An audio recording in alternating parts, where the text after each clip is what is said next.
But just to, most of you already know Dr. Jones, but just to do a brief introduction. As you know, he usually doesn't teach in the fall because he has a super heavy teaching schedule. And in this fall, it's even worse because he has to divide all his large classes into smaller groups, and some go Monday and Wednesday, and others go Tuesday and Thursday. And then he has to do half hybrid, half online, half in person, and they're wearing masks, and it's just been really hard. And maybe he can talk about that later too. But I just begged him. I said, please just do something for us. And he said, oh, I don't know. I'm really busy. I said, oh, please, please, please, we need you. So he stepped up to the plate and is going to talk to us. Dr. Jones is a true native North Carolina, born in Jefferson. Went to undergrad at Carolina and master's and doctorate. Loves Carolina football, Carolina anything, basketball. And he loves to play basketball in general. In fact, I've spotted him in the Kaplan Recreation Center on campus doing pickup basketball at noon. So he likes to get in there and keep active. He's also a wonderful scholar. He has 2 books, well, one's coming out. He has a book on the Soviet-Afghan War and another one coming out hopefully this summer, I think, called Smoke and Mirrors, varying perspectives of the Soviet-Afghan War, 1979 through 1989. But anyway, today he's going to talk to us about a very timely topic. And so with that, we'll take it away. Go for it, Dr. Jones.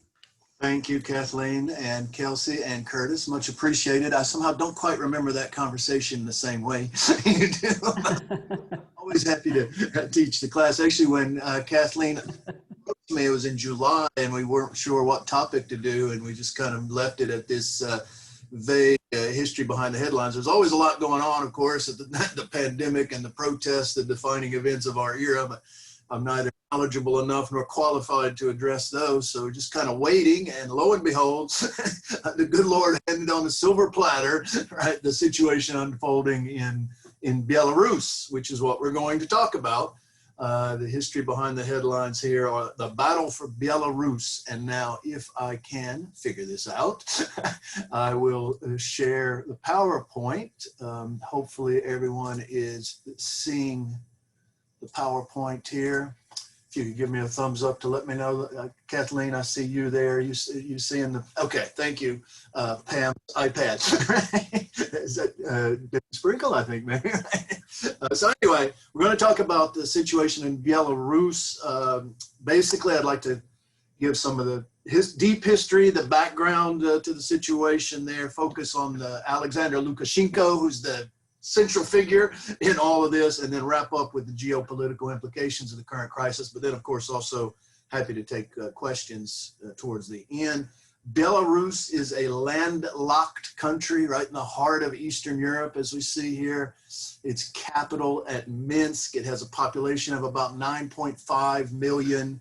Obviously, it shares this border to its west with Poland, to the north with the Baltic states of Lithuania and Latvia. To the east, a lengthy border with Russia, and then to its south, an even lengthier border with Ukraine. So it's squished in there, landlocked between all of those countries, with its capital right here in the middle in Minsk. It is right in what we refer to as the Northern European plain, which is this flat stretch of territory. Oops, sorry, I'm trying to get this situated in a way that won't block our view. I'm assuming people are actually seeing this. There we go. That worked, I think. So Belarus is located in the North European plain, which is just this flat land, highway of invasions, as it's often referred to. There are no geographical impediments to invasion between Western Europe and Russia, and indeed there have been countless invasions through this territory. That much of this history of this region shaped by invasion, and we've talked about that in various contexts and various courses over the years. Belarus is right in there in that, The area that is today Belarus has been inhabited for many, many thousands of years. Archaeologists date the first signs of human settlement from about 50,000 years ago. Don't worry, we're not going to start that soon. The earliest Slavic settlement is dated at around 500 or so AD. As we see this, the Slavs originally inhabited this area of Central Europe, but then they were pushed into disarray with the invasion of Attila the Hun. Came sweeping through and scattered the Slavs in various directions, as you can see on the map here. And of course, for our purposes, we're going to focus on the Eastern Slavs, the three main tribes thereof, the Russians, Belarusians, and Ukrainians. Belarusian, by the way, means white Russian, literally. Bieli or Bielo in Russian is white. Not entirely sure why they're called that. There are numerous different theories. Personally, I like the theory that they were called that because they tended to wear white clothing. I prefer that theory because it's very simple, right? And it makes sense, right? We don't know for sure, but they were known from apparently very, very early on. They were known as the white Russians. There is a separate language of, or at least most would agree, I guess, that there is a separate language of Belarusian language. Some linguists categorize it as a dialect and not a separate language, and I'm definitely not qualified to even join that conversation, so I don't know, but I'm going with separate language, right? They think it's a separate language, and that's good enough for me, and it is one of the two official languages. They held a referendum actually at Lukashenko's behest in 1995, in which the population voted overwhelmingly to make the two official languages of the country Belarusian and Russian. But that said, it's an overwhelmingly Russian-speaking area, a country, and I've never been to Belarus. Unfortunately, I'd love to go, but it's been a fairly closed country actually, and certainly the archives, which would attract me, have been completely closed. So there's been no practical reason for me to go there. Although I hear Minsk is a particularly beautiful ancient city. I'd love to go, hopefully someday. But in any case, everyone there that I've heard on television, and there've been a lot of news reports and whatnot, they're speaking Russian. And by one recent estimate, about 72% of the population speaks Russian at home. There is a separate Belarusian language, but for whatever reason, they seem to speak Russian predominantly and religiously. Of course, the other close tie historically with the Russians is that a vast majority, I've seen numbers varying from 80 to 85 to 95% of the population are Eastern Orthodox Christians, though there is a minority. There's a Polish minority, a Ukrainian minority, some of whom are also Catholics. So there is a minority in that regard. But the vast majority, to the extent that they identify religiously at all, are Eastern Orthodox Christians, just like the Russians. In terms of the current ethnic breakdown of Belarus, not surprisingly, and again, this is not in linguistic terms. Again, they mostly speak Russian, but when asked, based on the 2009 census, the vast majority, 84%, self-identify ethnically as Belarusian, about 8% Russian, 3% Polish, 2% Ukrainian. There's a number of other smaller ethnic groups. I want to talk about the impact of World War II and the Holocaust on the Jewish population. This area used to have a significant Jewish minority, but that is no longer the case, as we'll see, due to the impact of World War II, but we'll come back to that. First, though, the early history, it was basically formed around, not Minsk, by the way, that started out very early as a small village and gradually grew, but the initial city-state formation of what is today modern-day Belarus was right in here. If you see the cursor there, Polotsk, the city-state of Polotsk, which was an independent entity in its own right for about 200 years, beginning in the 10th century. But again, highway of invasions and conquest, and no geographic impediments to outsiders, and the neighboring empire of Kiev, right down here, or Kiev, of course, the capital, modern-day capital of Ukraine. The empire of Kiev and Rus was expanding and absorbed Polotsk in the 11th century, and it became part of this broader conglomeration of loose confederation of city-states known as Kiev and Rus, which was itself then, in turn, eventually devastated by the Mongol invasion. Once again, no impediments to outside invasion and the Mongols just swept right through here. Admittedly, they did spare most of Polotsk and the areas to the north from their extreme wrath, but they devastated Kiev and Rus. And indeed, the Mongol invasion dating in the middle of roughly the middle of the 13th century pretty much marks the end of Kiev and Rus. And thereafter, gradually, what we see here, the borders of the Polish-Lithuanian Commonwealth that forms officially, both of these entities, Lithuania and Poland, are gradually growing, and they form a Commonwealth in 1569 officially, of which Belarus, and you see the borders of the Commonwealth here transposed onto the modern borders of the region. It stretched at its height from all the way from the Baltic to the Black Sea. Now here on the map, they don't quite make it to the Black Sea, but it did eventually. It's something that I found when my travels in Lithuania back in, when was it, 2014, I think it was. The Lithuanians were very proud of that. They like to point out that they once were part of an empire that stretched from the Baltic to the Black Sea, and that included and of course incorporated the borders of modern day Belarus. So it was part of this vast Polish-Lithuanian Commonwealth. And by the way, it was a very vibrant economically. Trade and agriculture were the mainstays, and certainly economically it prospered during this period as part of this broad Commonwealth. But alas, other major powers are on the rise. We see looming here to the east, very threateningly, is Russia. And beginning in the early 1700s with the reign of Peter the Great, and over the course of that century, over the course of the 18th century, most of this area actually is going to be absorbed into the rapidly expanding Russian Empire right down to the end of the 18th century under Catherine the Great. Poland is going to cease to exist, and along with it, modern day Belarus as any sort of independent entity. Belarus wasn't independent anyway, right? It was part of the Polish-Lithuanian Commonwealth.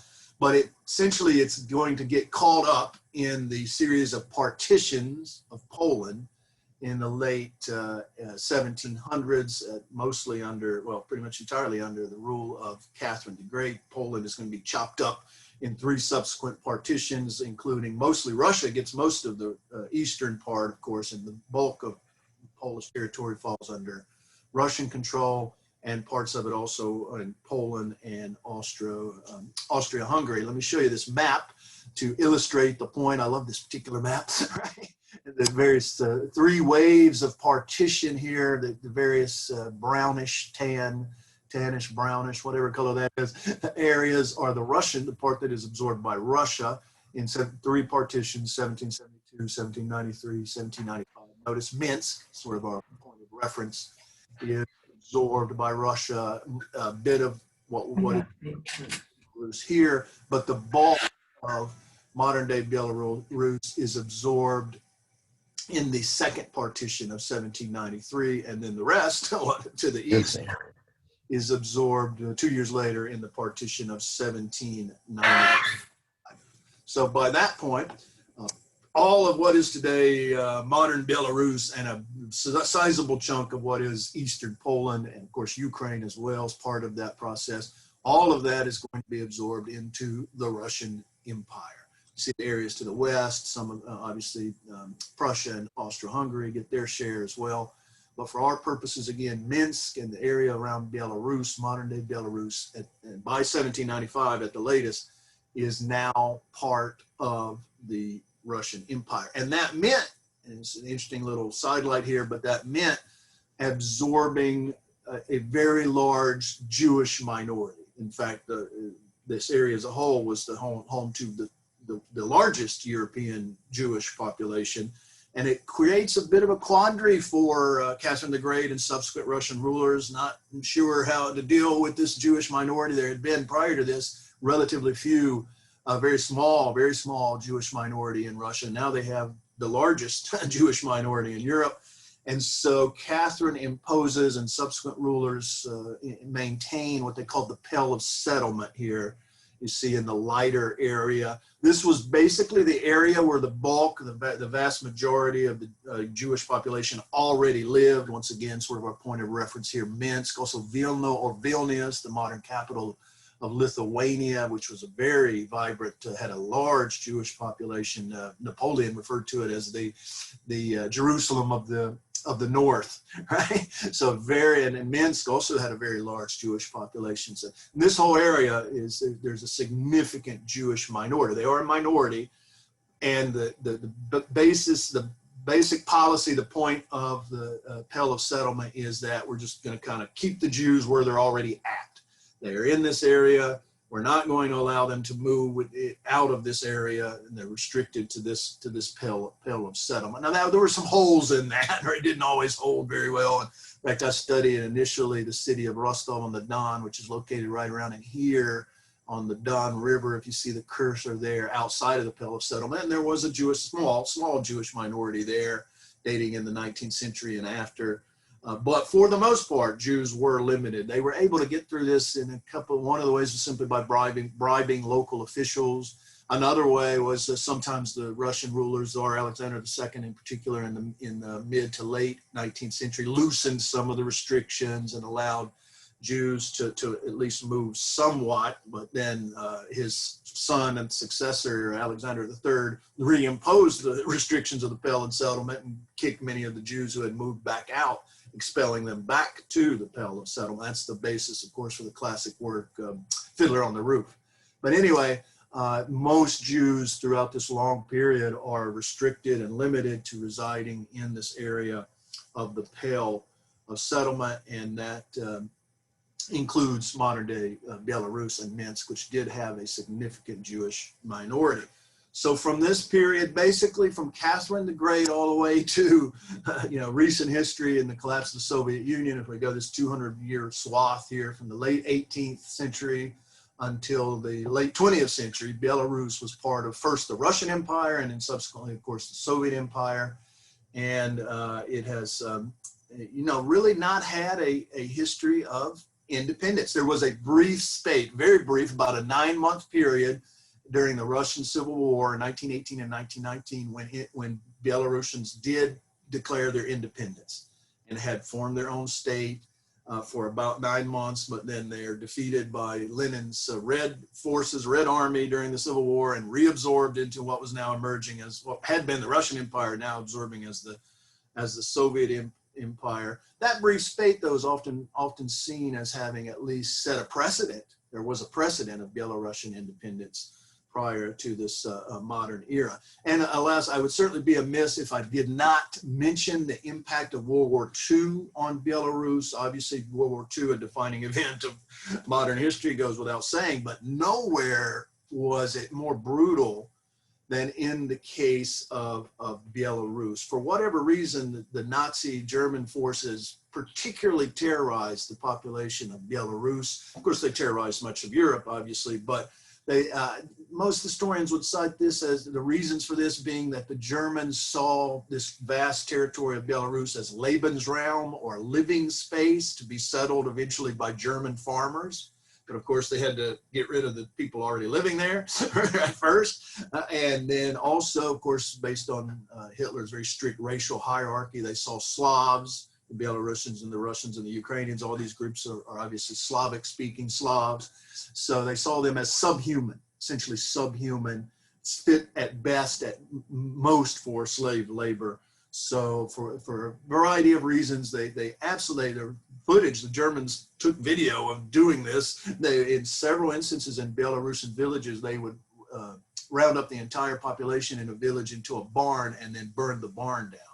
And they actually filmed themselves doing this. And it was absolutely just brutal treatment. By the most reliable estimates, roughly 25% of the population of Belarus was killed during World War II, which makes it by far per capita more devastated than any other area during World War II. So it took a very heavy toll, especially on the civilian population. World War II was absolutely devastating for Belarus. And I mean, it almost goes without saying, of course, it was also in particular devastating for the Jewish population of this area. Prior to World War II, Jews made up a total of about 10 to 12% or so of the population of modern day Belarus. Now they are less than 1% A lot of that is because of the impact of World War II, where Jews were, of course, rounded up and executed and killed. Some of that is a result of out-migration after World War II.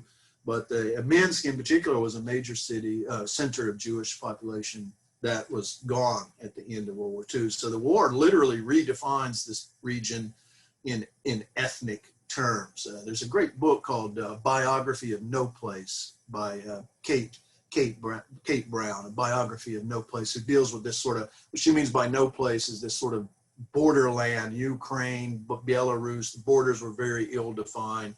And she talks about how the population is completely redrawn, recreated as a consequence of World War II. Probably also as a consequence of the terrible German treatment of the civilians during the war. We get the rise of Belarus is known for its very strong partisan movement fighting against German Nazi occupation during World War II. There's a 2008 film called Defiance, based on the true story of three Jewish brothers who formed a Jewish-only, exclusively Jewish partisan group who fought against the Nazis in World War II. The film was a little disappointing. Starred Daniel Craig. I thought it was a little disappointing. It's not bad, but it's not great. Right? Expectations were very high, and it didn't quite live up to them. But anyway, it's an interesting film and an interesting story for sure. This group of Jewish, it's exclusively Jewish partisans who fought against the Nazis in World War II. In short, one consequence of Belarusian history is that it has not really had a strong sense of nationalism or of national identity. It has always been part of something else, maybe with the couple of brief exceptions in there.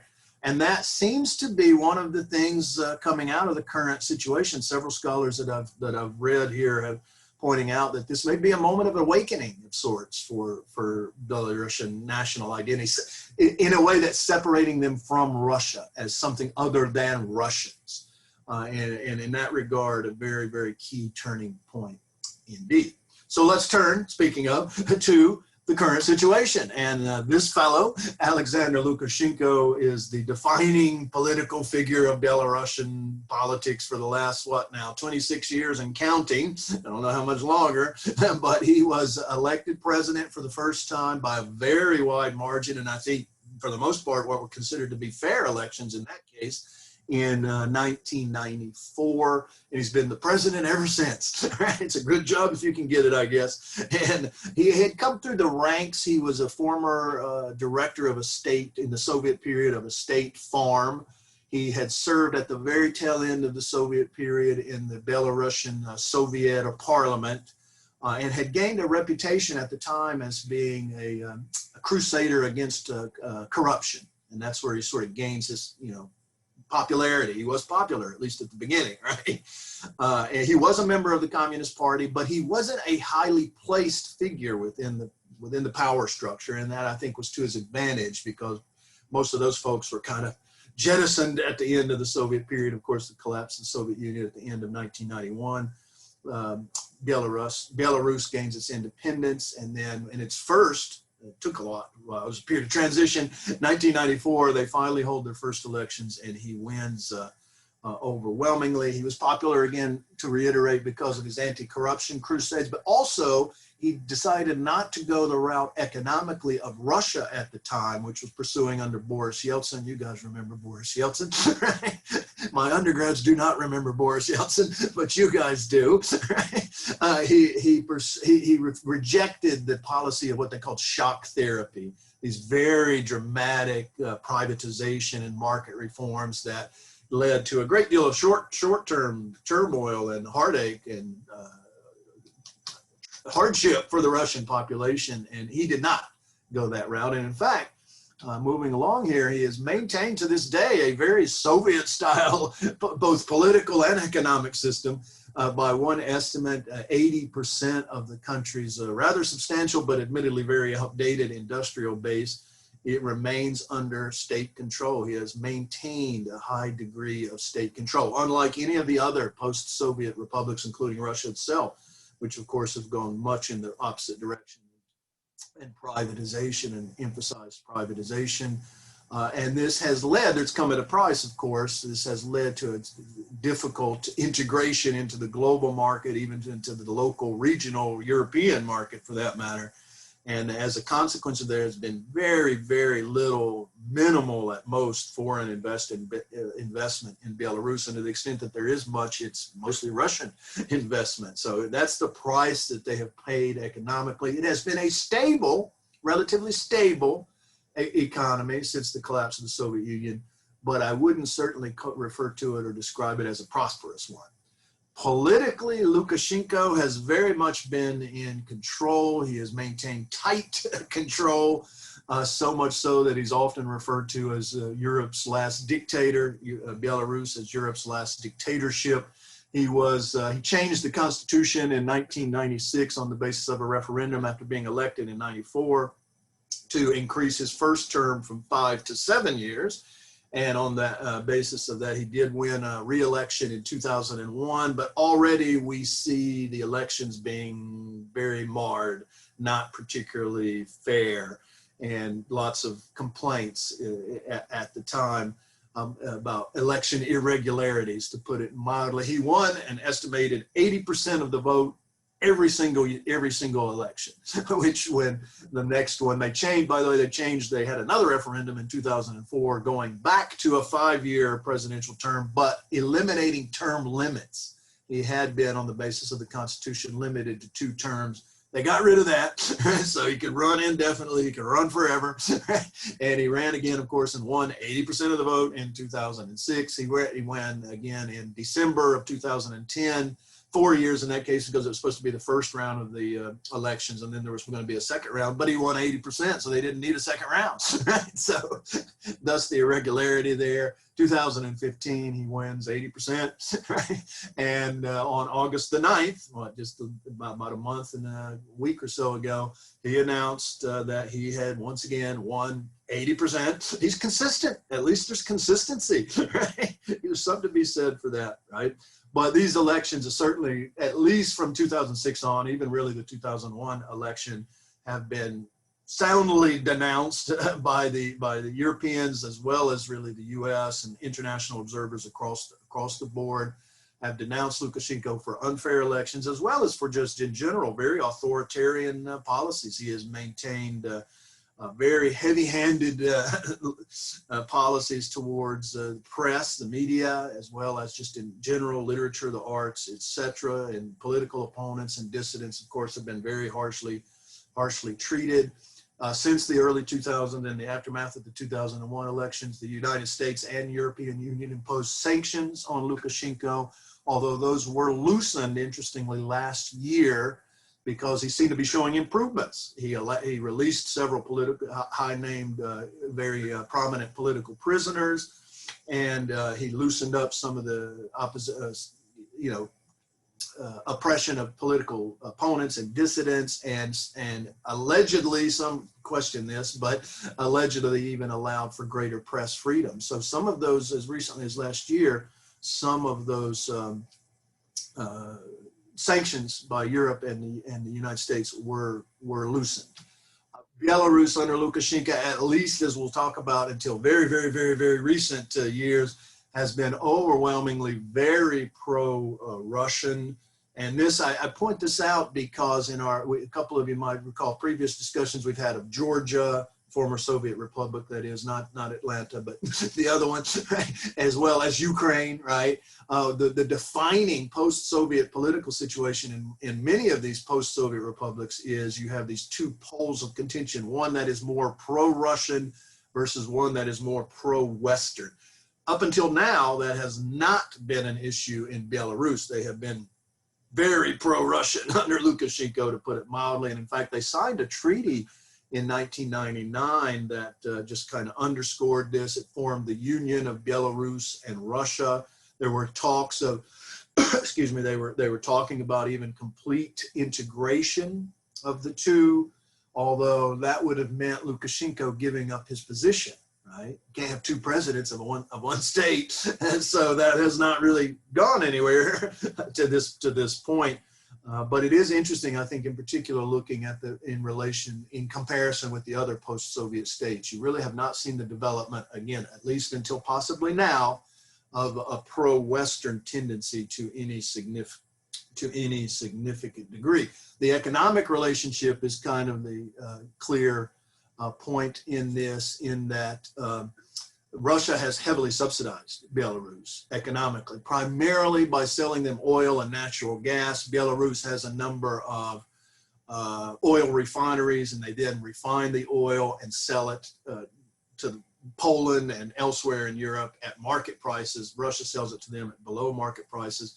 That has essentially kept Belarus economically afloat, and Lukashenko at float. Russia is also by far the main market for Belarusian industrial products as well, including primarily they're a main producer of potash as a type of fertilizer. They make a lot of fertilizer. One of the Europe's largest producer of fertilizer. So economically, Russia has helped Lukashenko and Belarus very, very, very much. A prominent figure in Belarus that maybe we've talked about her in various contexts here in recent years. Maybe some of you will remember discussions of Svetlana Alexievich. She won the Nobel Prize for Literature in 2015. She is a journalist and author. She had moved out of Belarus to France for a few years, but became homesick and decided to return despite the repression of the Lukashenko regime. She won the award in 2015, and the timing was very interesting, of course, because that was the year following the crisis in Ukraine and Putin's seizure of Crimea. And a lot of nationalists, a lot of Russian and Belarusian nationalists thought that the West chose her not because of her talents, but because she had criticized both Lukashenko and Putin over the years. And so they were, it was for purely political reasons. I don't buy into that. I think her work is fabulous. She's written a great book called Zinky Boys on the Soviet-Afghan War, among other things. And she's a very, very talented writer, to put it mildly. Her award was her award was not welcomed by Lukashenko and the Belarusian regime at all. And indeed, she has been caught up in the recent turmoil because she's one of the outspoken critics of Lukashenko, who has joined this group of prominent Belarusians who are part of the political opposition there. In fact, she's the only one so far, knock on wood or whatever the heck this is, who has not been arrested. She was detained. She was brought in for questioning, and masked men at one point broke into her apartment about 2 weeks ago. But she has responded to that, I think, very interestingly, by having now all the time, she has 15, 20, as many as 30 people in her apartment. Friends, highly placed figures, European diplomats. This is her way of maintaining some degree of safety from unjust arrest. And so far it's worked. So far it has worked. Masha Gessen in the New Yorker, September 9th, I think, very recent edition of the New Yorker, had a brief piece about her. She was good friends with her, apparently. And it's very, very interesting little piece. So the aforementioned turmoil that I've been leading up to here, as some of you probably seen in the news, began on August the 9th. I think I alluded to this already. Lukashenko won the election by 80% once again. Protest had already begun, by the way. There had been several rallies outside of the presidential palace in Minsk against Lukashenko, mainly because of his poor treatment or his poor response to, imagine this, the COVID crisis. He had said publicly at one point that working on tractors, drinking vodka, and going to saunas was the best way to avoid getting the virus. Hasn't apparently worked out very well, though, because as of May of this year, roughly 15,000 cases were diagnosed, making Belarus, for Eastern Europe, for that area, the highest country hit by per capita on the basis of the population. And indeed, Lukashenko himself in July announced that he had tested positive for coronavirus. Apparently he had an asymptomatic case, and symptoms never developed, but he did test positive for the virus. So there was this already existing protest, relatively small, on the basis of his poor response or inadequate response to the COVID crisis. But alas, of course, it takes off tremendously. The protest explode when the crisis, when the elections happened, excuse me. Hundreds of thousands of Belarusians marched in Minsk and some of the smaller cities as well, and protesting against this alleged re-election, and their numbers grew in subsequent days. The actual winner of the election, the disputed election, I don't even think it's all that disputed, quite frankly, is this woman right here, Svetlana Tsikhanouskaya. She left to go to Lithuania, so she's currently still in Lithuania. She was only running because her husband, who was one of the candidates running against Lukashenko, was arrested, along with a friend of theirs, another potential candidate who was also arrested. Tsikhanouskaya is a very interesting, she's a former English teacher, currently a housewife, and she decided to run in place of her husband. And apparently by most accounts, she probably won. She received, by one estimate, she almost certainly won, estimate of 50 to 60% of the vote. And obviously she has been outspoken in exile at this point in Lithuania, where she is kind of awaiting, I suppose, how this thing turns out. I had alluded to the Masha Gessen piece in the New Yorker, just as a quick quote here, underlying the point that Lukashenko has responded extremely brutally to these protests in the streets. Special forces, Masha Gessen reporting here, rounded up protesters and random civilians. Most were held for several days and then released. Some have disappeared, and at least 2 opposition activists have been found dead. Based on opposition research, according to Masha Gessen, an estimated 10,000 people have been tortured. So Lukashenko has responded with a very, very, very heavy hand. And with that in mind, I'd like to, assuming I can get this to work, right? I'd like to show a video. And thumbs up, Mary Ellen, can you see this video on your screen here, or Kelsey, somebody who, yeah, hopefully the sound will also work. Please give me a thumbs down, Kelsey, if you don't mind, just confirming with a thumbs up or a thumbs down if the audio is working. This is obviously a PBS NewsHour report. It's from August 20th, so maybe a little dated, but I think it was, among the reports that I've seen, it was one of the best in terms of what's going on. And it's only gotten worse since then. So keep that in mind as well. Jeff, I can't see it. Oh, no. No, I was hearing something, but I can't see it. Thank you for letting me know. I believe maybe it has to do with Kelsey. Is it what am I doing wrong here? It's showing the PowerPoint currently, so you might be only showing your PowerPoint. The easiest way that I know to do this is just stop sharing and come back to it. Okay. Do a new share. Hello again, everybody. It's good to see you.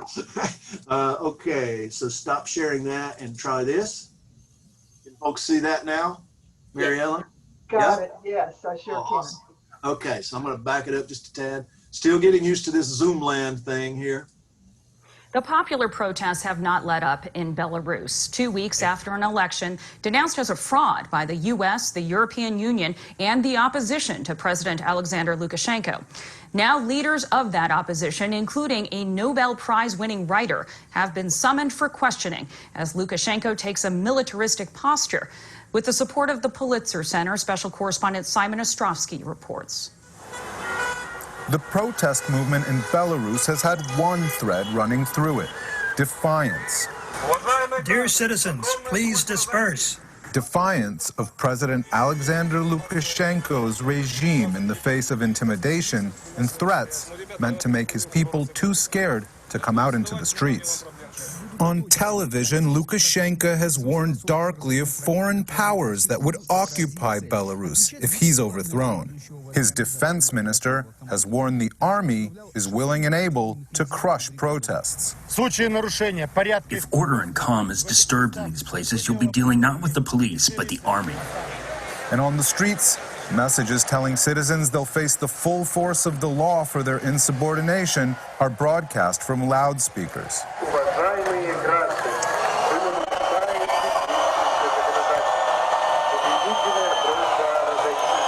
President Alexander Lukashenko has used everything in his playbook to try to prevent people from coming out into the streets. He's threatened arrest, he's threatened violence, and he's threatened to bring the military in. But the Belarusian people, 2 weeks after the election, still remain undeterred. And just look at them down in the streets of Minsk. On Sunday, over 100,000 people descended on the capital to voice their anger over the August 9th vote. Lukashenko declared himself the winner with an improbable 80%. His security forces' violent crackdown on protesters enraged the people even further. We've seen the news about paddy wagons parked in the courtyards, that they've brought the army in. Honestly, it's really scary.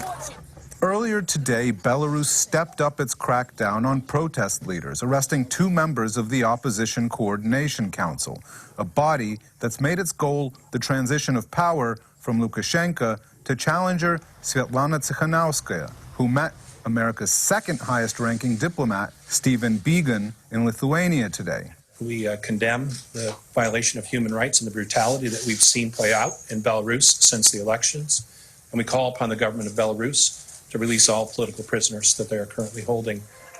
The authorities have tried various tactics to discourage demonstrations all week. One sinister policy has been to inform demonstrators they're breaking the law, then recording their faces for a potential criminal case. When the same message was played over loudspeakers on Sunday, demonstrators drowned it out with boos. And when they approached a line of riot police and soldiers, it seemed as though the regime and the opposition had come to a precipice. The situation is getting very tense because the crowds are moving closer to the military and the riot police who are stationed just across from them. Certain people want to come out, and there's other members of the protest who are trying to calm things down and trying to keep the two sides apart. The crowds push forward anyway. But Belarus's demonstrators have defied expectations time and again, protesting peacefully throughout the crisis. Who are you going to use these guns against? You'll all go to prison. Sir, please stand here and don't provoke them. They'll start shooting. Is that what you want? These are our children. I'm only angry at their commanders that have sent them against the people. As the protest begins to disperse around dusk, Lukashenko flies into a presidential palace the demonstrators had neared, brandishing a rifle and wearing body armor. Guys, thank you. You did a great job. It's a kind of political rally for one of his only remaining groups of supporters, the security forces. He has to rally as much support with them as possible. After all, now only they stand between him and losing power. For the PBS NewsHour, I'm Simon Ostrovsky in Minsk. Very telling. Let's see, where'd everybody go? There we are. Let me try to enlarge this again. Actually, I need to go back to, sorry y'all, go back to the PowerPoint, right? Okay. Can you see the PowerPoint? Dan, I see you there. Can you see the PowerPoint? Yes, thank you. All right. I need the confirmation on these things, right? So yeah, a very telling report about, and that was August 24th. Maybe some of you have seen that, by the way, on the PBS NewsHour. I mean, Lukashenko is responding with just utter brutality, but it is not working. It's not worked. It is not working. As of this Sunday, they had another huge march in Minsk of an estimated 150,000 protesters. So the numbers are actually growing larger. And this is the sort of the cycle you get into. And Lukashenko's going to try to wait it out, but it doesn't seem to be waning in the least here. And I guess we're just going to have to wait and see how things play out. The timing here, I'm going to turn then and wrap up with the international, with the global geopolitical implications. Just as a side note, I realized the timing, there was some confusion. I thought we had till 11:30 instead of 11. So we're going to go a little bit over. And I do want to take questions. So I apologize for any confusion on that. I'm going to try and get more people into the picture here, but actually I'm going to have to minimize it, I guess, or move it. So August 17th, some of the geopolitical responses and implications here.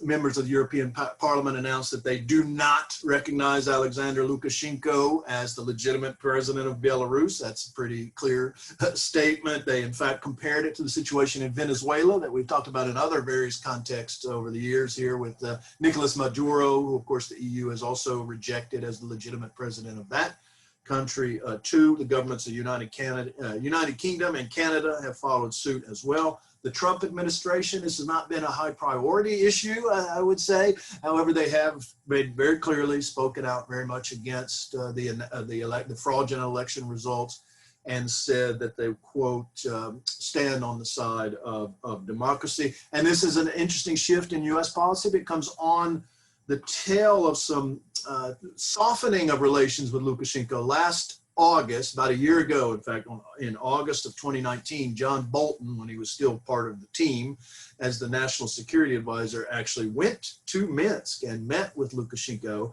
And this then set the stage for, you recognize these two fellows.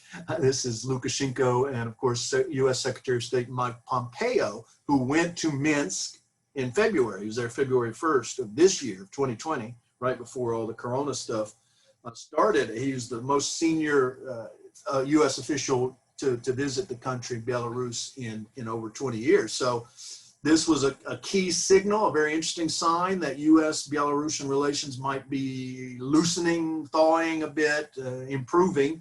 And it comes, the timing also very crucial because it came at a time when relations between Belarus and Russia, its longtime very close ally, were on the way. Of course, Putin, this is from the probably early mid-2000s. They both look a bit younger than they do these days, but this is Putin and Lukashenko. Lukashenko and Putin have had a very close relationship, to put it mildly, but it has begun to sour somewhat over the last few years. Really, I think beginning, the crisis in Ukraine was an interesting turning point in a lot of this.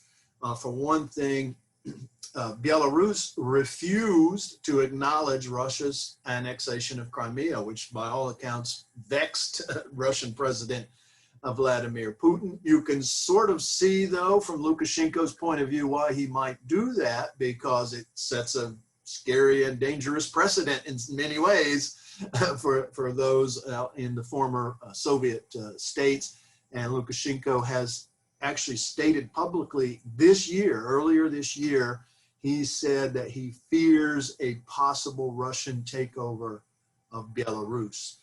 So that's, I think, one of the key reasons here that he was not willing to acknowledge Russia's annexation of Crimea. And that same year, 2014, on Independence Day, that is independence from the Soviet Union / Russia, in August of 2014, Lukashenko gave, for the first time, he gave a major political speech in the Belarusian language instead of Russian. He's always spoken only Russian up until that point. Now he's gone. It sort of depends on his mood, I think. A little bit here, a little bit there, and it tends to, sometimes a mix of the two. But and that speech was only in Belarusian, and it sort of marked a moment of an assertion of national identity, if you will, for himself and his country. But he does seem concerned, and he has publicly stated his concerns about Russia possibly absorbing, somehow taking over Belarus. A lot of this hit the fan, shall we say, earlier this year, because the two countries had a very difficult time negotiating their annual oil and natural gas trade agreement. The subsidies that Russia had been providing. It seems maybe Putin is tiring of subsidizing. I mean, Russia's economy is not great at all. And they have been subsidizing Belarus for some time. So Russia initially cut off, on January 1st, actually, Russia cut off oil and natural gas shipments to Belarus. They relented a few days later, let the energy flow again. But it was a sign clearly that there are some problems. There are clearly some problems. There were reports and rumors, unsubstantiated, that Russia was even supporting Lukashenko's opponent in the ongoing elections, the Svetlana Tsikhanouskaya's husband, that is, Sergei Tsikhanouskaya before he was arrested, before he was detained, right? I don't know if there's any basis for that at all, but there were a lot of rumors, and indeed there are rumors on the Russian and Belarusian internet that Putin is actually behind these protests. I kind of doubt that. Lukashenko has played the same card as the Ukrainians back in 2014, blaming it all on the West, provocateurs, anti-Russian Western provocateurs. So I don't know. It's probably neither of the above. In fact, I'm sure it's neither of the above. It's Belarusians who are sick of this guy, right? And want to have an actual democratic government. I know, honestly, it doesn't have to be from outside, and it's not for the most part. Right? There might be some elements of that. Amid the crisis, Lukashenko has turned to his old friend Putin, fresh off of the mysterious recent poisoning of Putin's major political opponent, Alexei Navalny. I don't know if people saw that. He is recovering now in a Berlin hospital, and I wish him well. I hope he's going to be okay. But that was another one of those mysterious poisonings of a major Putin opponent. That's strange how that keeps happening, right? But anyway, Lukashenko has turned to Putin. They met yesterday, so this is quite literally the history behind the headlines, right? They met yesterday in Sochi, Russia. Putin has said a couple of times, and he reiterated after the meeting, that Russia would possibly send police troops, maybe even military, to help quell the protests if they get out of hand, whatever the heck that means, right?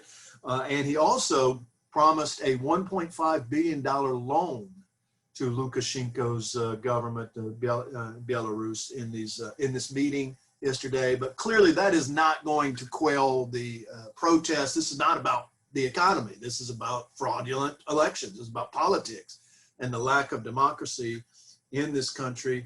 So it's just, Russia's, I think in fact it's going to compound the situation. A lot of Belarusians were already complaining. They fear that Lukashenko is going to sell the country to Putin, quote unquote. And this kind of almost illustrates that, in a way.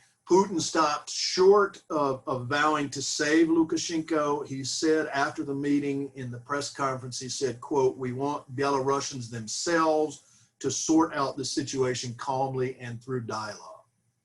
So I don't know what that means in a practical sense, but ultimately we'll just have to wait and see. It is clear for sure he does not want a pro-Western government in Belarus. That's for sure. Like in what happened in Ukraine a few years back, 2014. That's worst case scenario. As far as Svetlana Tsikhanouskaya, the actual winner of the elections, it's unclear where her tendencies lie, although she criticized yesterday's meeting publicly very harshly, telling Putin that meeting with a dictator solves nothing and it's an illegitimate, whatever agreement you come to will have no meaning, because Lukashenko is not the legitimate president of the country. In a nutshell, paraphrasing her statement. I'll end then on some of the speculation of some key scholars looking at this, which I find very interesting, actually.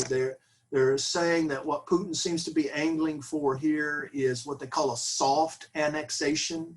In other words, he'll help out Belarus, he'll help out Lukashenko, but it will come at a cost, right? And the cost will be, among other things, a common currency, which is something Putin has tried to push on Belarus for a while now. Belarus has the ruble, but it's a separate ruble. It's the Belarusian ruble, and also a very pro-Russian parliamentary element within the Belarusian parliament. So in effect, making Belarus like it was in the old Soviet days, an extension of Russia, an extension of Russian control, what folks are referring to as a soft annexation. Not likely to send the tanks in, not likely to send even troops or police. That remains uncertain.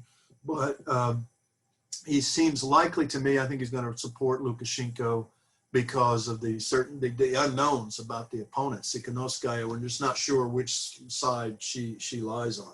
Okay, thanks. And again, apologies for the time factor. It was a little bit of a muddle there.